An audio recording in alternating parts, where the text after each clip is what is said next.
Good evening, kiddies. I just had quite a scare. I actually thought my heart was beating again. Tonight's twisted tale is a villainous voyage, a murderous medical madness that screams out the consequences of getting too nosy with your neighbors. So the next time you stare into someone's window, remember, curiosity killed the cat.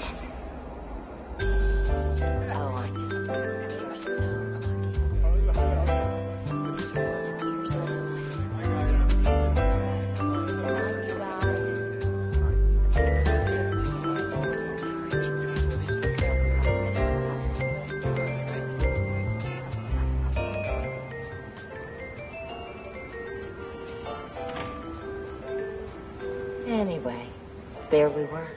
Two perfect strangers, completely and totally unknown to each other, who happened to be standing in the same exact street corner at the same exact moment in time. I mean, if I'd stopped to look in a store window, if Paul's elevator had been 1 minute faster or slower, we never would have met. It's a miracle. It is. I think so. Don't you? It was definitely lucky. The luckiest moment of my life. This is our cue to say goodnight. Good night and a happy anniversary. Good night.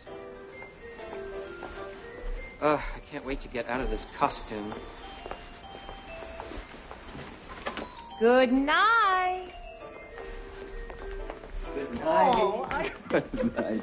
Thank you. Bye-bye.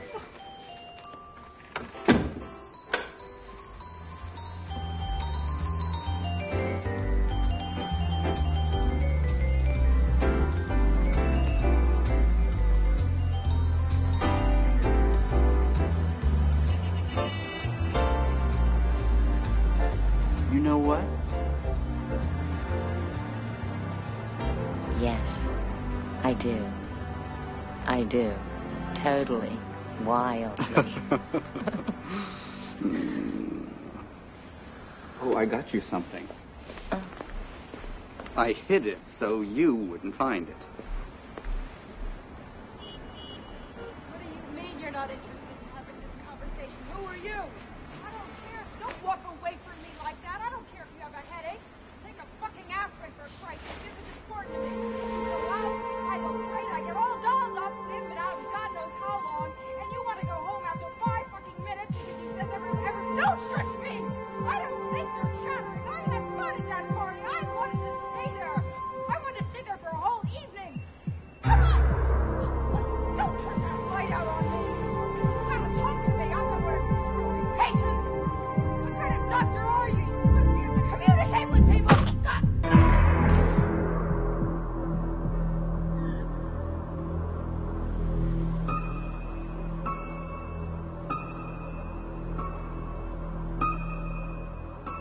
You're not gonna get away with this. I'm gonna sue you for every goddamn cent you got. What kind of a person are you to do something like that for nothing? I'm just having a conversation with you, and I'm just gonna.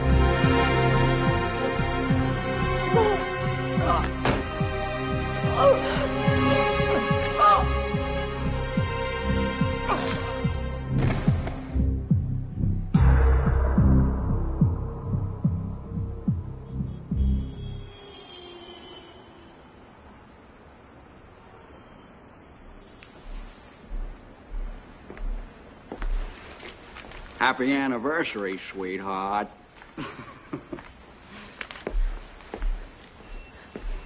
Susie, what's the matter? What's the matter? What's going on? Baby, what happened? Talk to me, sweetheart.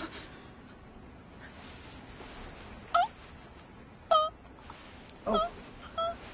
It's all right. It's all right. Just take a deep breath. Oh, it's okay. It's okay. Everything's gonna be okay. I'll get a doctor. I'll get a doctor and be back.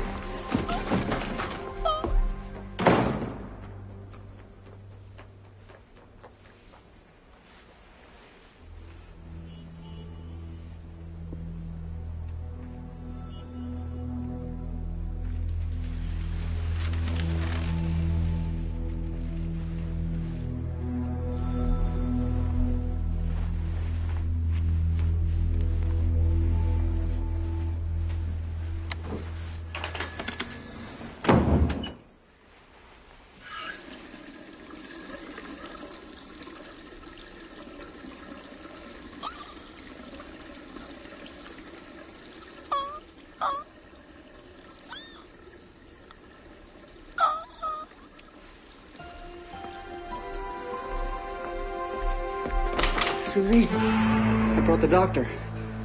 Sit down, Mrs. Hastings. Sit down on the couch where I can get a better look at you.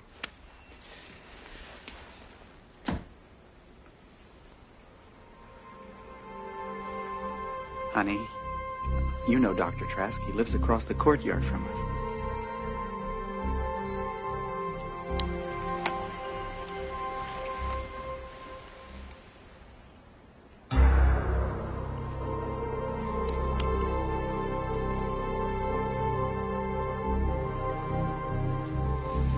Tell me again what happened. I was gone 5 minutes at the most. When I came back, she was just standing out there. She couldn't talk. She could hardly move. It was like, I don't know, somebody put a spell on her. She hasn't spoken a word since. And where did you say she was standing exactly when you found her in this state?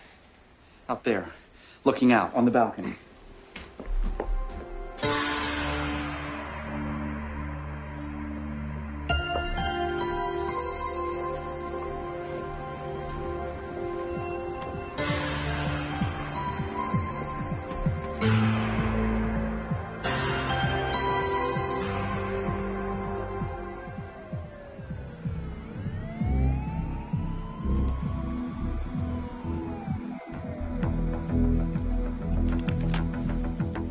What is it, Doctor? Mr. Hastings, I'm going to need your help.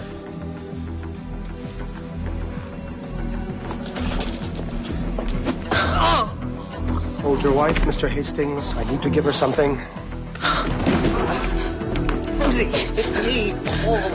What is that? What are you giving her? Just a mild sedative. Darling, it'll be all right. Whatever it is, it'll be all right. We should run some tests as quickly as possible. We can take her to Long Hill.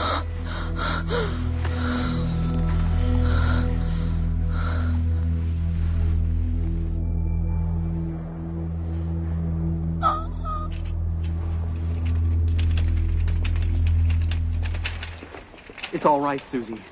You're in the hospital. We put you in the jacket so you couldn't hurt yourself. They just want to keep you overnight for observation.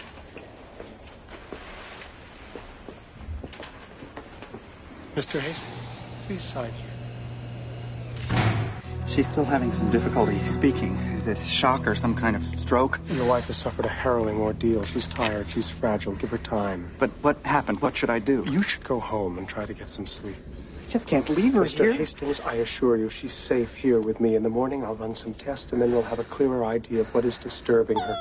Call me tomorrow, but please go now. Let her rest until tomorrow. This is Trask in room 19. Mr. Hastings is leaving now. Please show him out.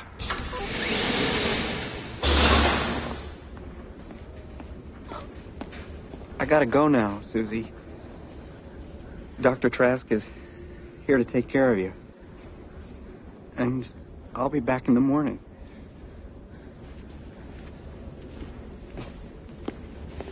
I got her! I got her! Susie! Oh, God! Gently, gently, please, Mr. Hastings. I'll take care of this. You can go. I'll be right here with you. Desk.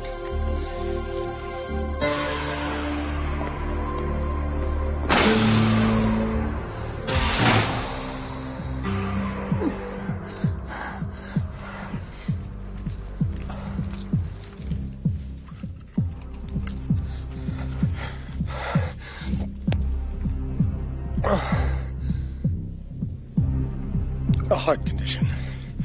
Too much excitement, too much noise, too much talking. Aggravates it terribly.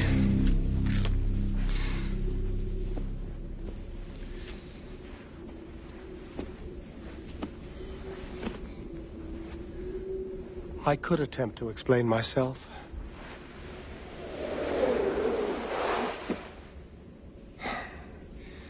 But if you don't mind, I think I'll just skip the self-justification. You are, of course, in a sanatorium. The last grievous stop of the irretrievably insane.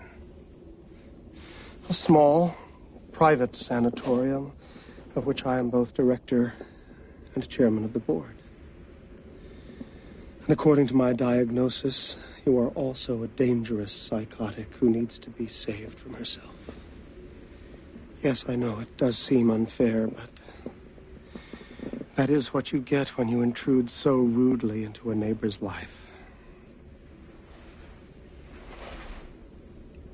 You may unclench your nervous knees. I have no interest in defiling you.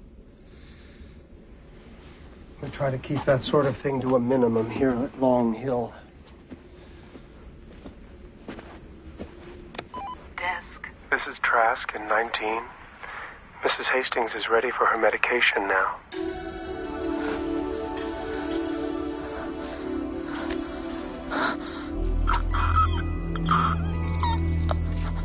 Good night, Susan. Something remarkable has happened to your wife. Something profound and traumatic. And since she is either unable or unwilling to tell us herself, we have no choice but to wait. Wait for what? Until she snaps out of it. It could be tomorrow. Or it could take years.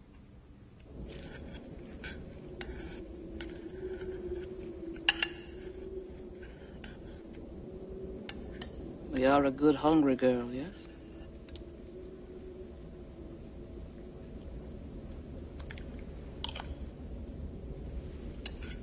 Not like the other ones.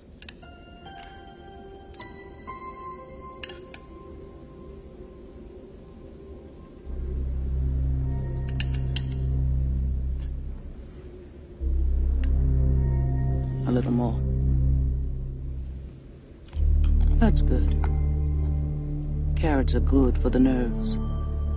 They make good, strong brain cells. What's he doing to make her better? To get her out of that god-awful jacket? I came out of the bathroom. Oh, Susie was out on the Paul. terrace. Paul. I went out. Paulie. In 13 years of working at a medical research laboratory, I had shut up. never heard of anyone who went from sane to insane in the space of 5 minutes. That just does not happen. Dolores, you should see her. She can't talk. She doesn't know where she is or who I am. She came at me with a golf club. Well, what do you know about this doctor anyway? Oh, Jesus, Dolores. Hey, a word to the wise from your big sister. Check him out. That's all I'm saying. If it were me, I'd leave no stone unturned. I'd make damn sure Susie was in the right hands.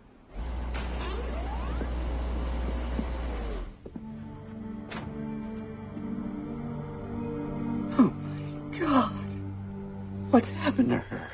I'm sorry, Mr. Hastings, but I'm beginning to worry. There's been no change at all. Perhaps there's something you haven't told me. Like what? The two of you were celebrating your wedding anniversary that evening. Sometimes the first few years of married life, the noise, the constant yammering. What are you suggesting? That we weren't happy? We were happy. We had our problems, but everybody has problems. Of course. Of course you were happy. Susie was always normal. As normal as you or me. The psyche is like a kaleidoscope. One shift, the slightest turn can affect everything. What was once quiet and familiar can become terrible and terrifying. I believe that this is what has happened to your wife. I don't believe it.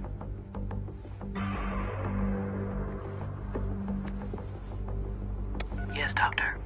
Mr. Hastings will be leaving now.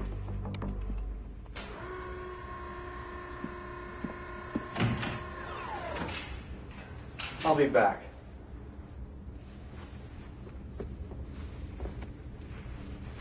A husband could become extremely disadvantageous to the patient. Arrested development, paranoid fantasies, psychosexual malfunctions. He could disrupt treatment. From now on, I will be monitoring his visits personally. I understand, Doctor.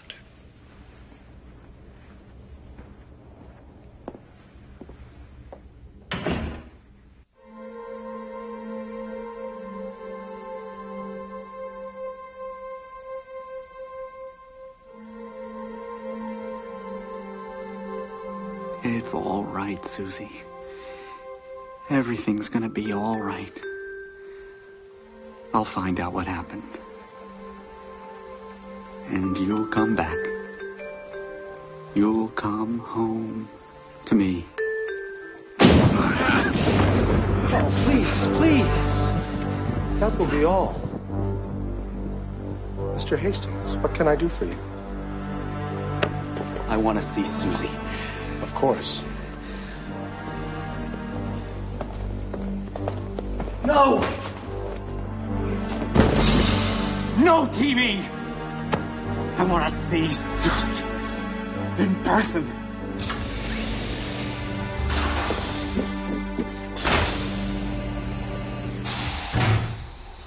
I missed you so much.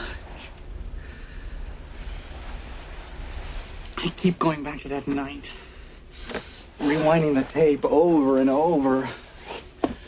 I'm in the bathroom looking for the bracelet. You're alone. When I come out, you're frozen. But something about it is all wrong. But what? Something happened when I was in the bathroom. It had to have something in the living room.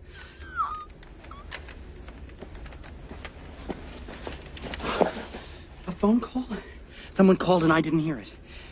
Outside. You saw something outside. You saw something outside. You saw something, and that's why you can't talk. You saw something. What was it? Something terrible. Was it anyone I know?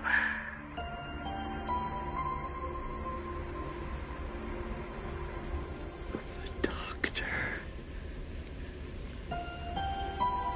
Trask. You saw Trask. Oh, shit.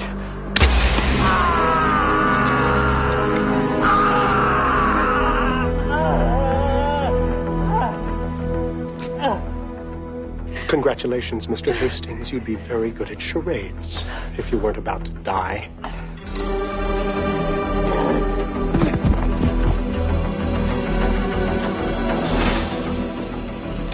I've sent Mr. Hastings home. You may bolt the gates.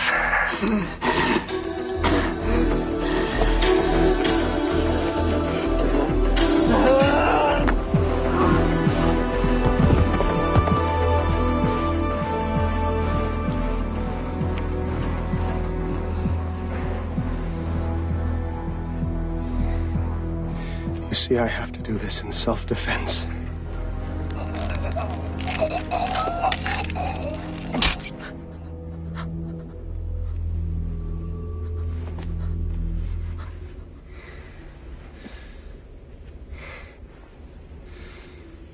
Oh, love. Once again, it complicates everything. All fed and bathed now. Time for a little pill and a nice long nap. Good afternoon, Doctor. Desk?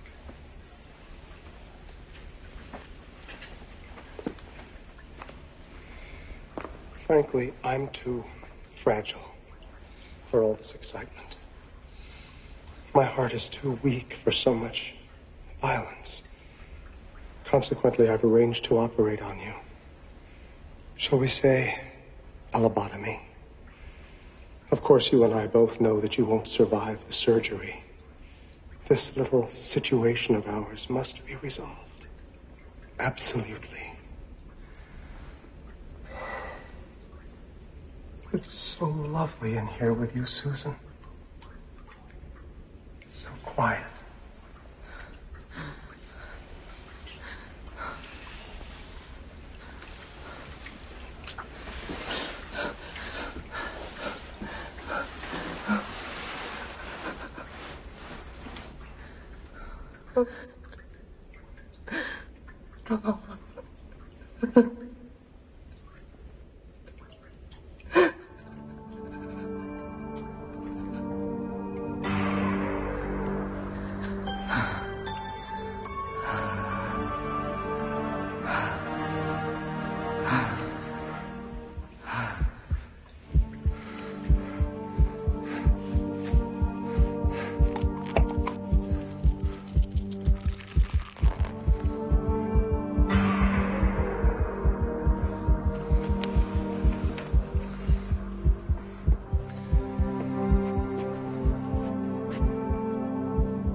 morning, Susan. I thought I'd come retrieve you myself.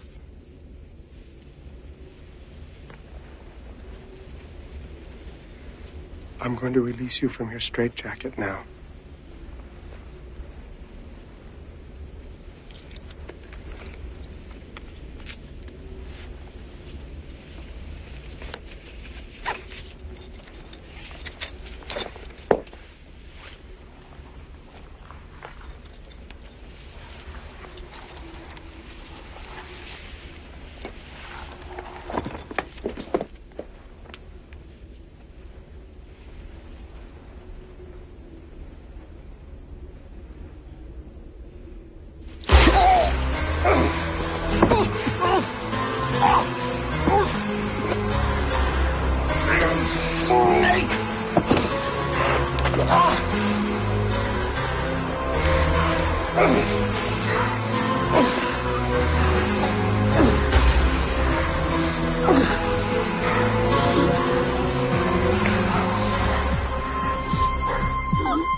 Please.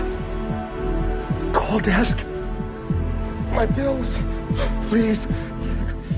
You can't speak. Oh, yes, I can.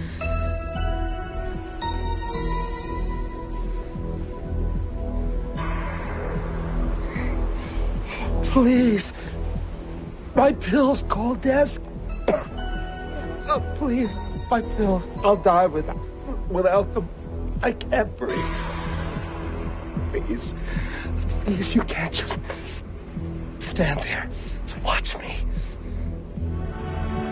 I want to watch you. You deserve to die. Murderer.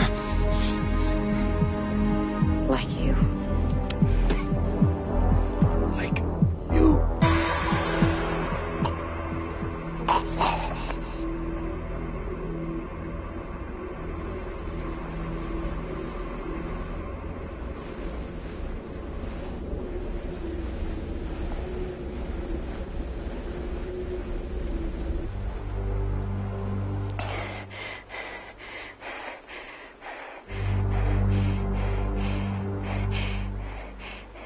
This is Mrs. Hastings, the patient in number 19. There's been a horrible accident. Dr. Trask is dead. Dead.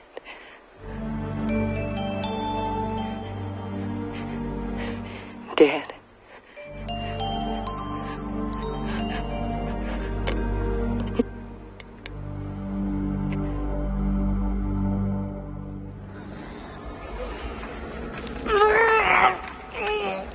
Where's Houdini when you need him?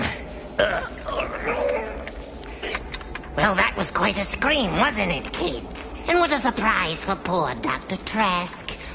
There's a villain with a heart. Attack, that is. Just when he thought he was going to silence Susan forever, she walked all over him. I suppose you're wondering what became of Susan. If you give me a scream, I might just tell you.